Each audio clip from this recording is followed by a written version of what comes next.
welcome to Wellness Wednesday. I'm Harmony, and today I want to talk about Viparita Karani, or legs up the wall. So Viparita Karani simply means like topsy-turvy or inverted position or angle. So often legs up the wall gets called Viparita Karani and in Sanskrit. And so this position is really helpful for reducing stress and anxiety and stimulating the parasympathetic nervous system.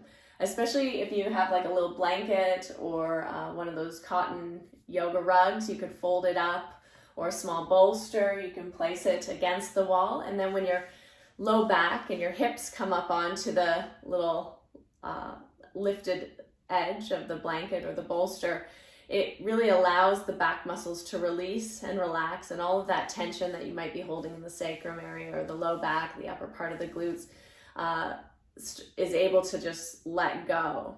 And so this can be helpful for if you're experiencing some low back pain. It can be helpful for menstrual cramps, and really with the legs up the wall, it helps to drain excess lymph. So it's really good if you're traveling, which probably not so many of us are doing right now, but when we get back on those airplanes, I always try to do this posture.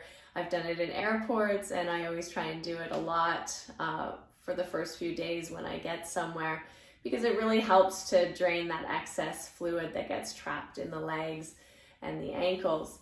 And it also gives our circulation a little bit of a boost. You know, we don't have to work so hard to move and pump the blood back to the heart because the legs are inverted, so it's helping to come down. So I think everyone knows how to do this. It's pretty simple. You just kind of bring your hips up, use the feet against the wall to lift the hips up, and then you can lower the sit bones down to the floor, and then just have a nice relaxation here. You can stay here for a long time. So as long as you really have half a day, maybe not, but you can stay here for as long as you want. And yesterday, a lot of people asked me about the Konasana position that I posted a photo of, and I said one way that you could help to prepare for Konasana is to do this Viparita Karani, but then open the legs out to the side.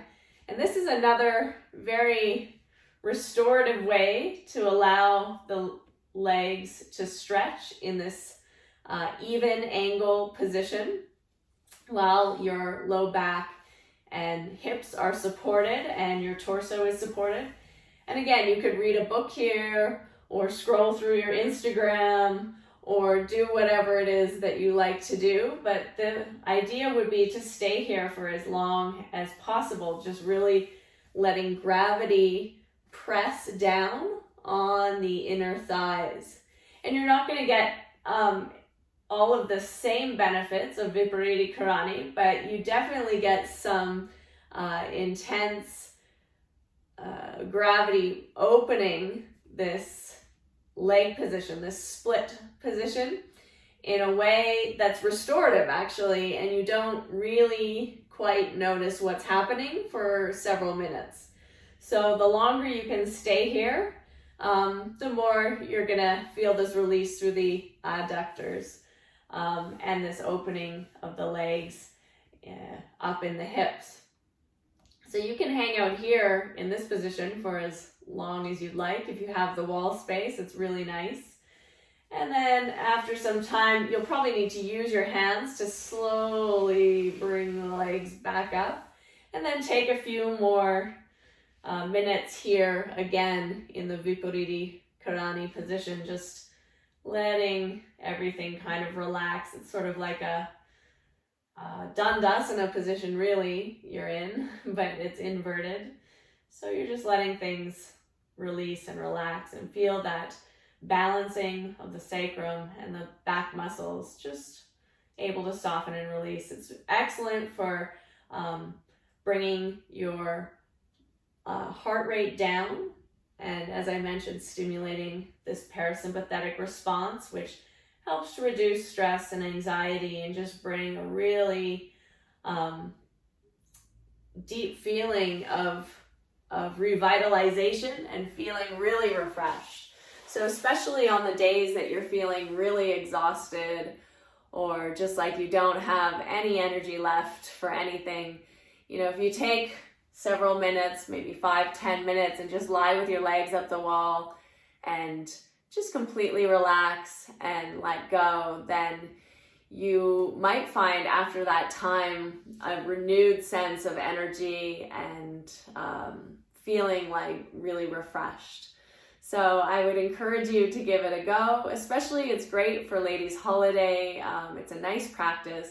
And one other really beneficial thing about this is, we work so hard and we are told like we have to work in our relationships, we have to work in our jobs, we have to work all the time. There's a lot of pressure to be active and to be out there, hustling and working. And this position, really, the benefits are integrated by just letting go, by not working, by really relaxing, surrendering, allowing yourself the time to just be, breathe. And you don't have to work. Actually, you shouldn't work in it. You should relax. And so it really inverts actually our whole patterning in life. And so I feel like it's a really good posture also for our minds to just let go, relax, and not feel that constant drive to be actively doing something. So I hope you find this really helpful and beneficial.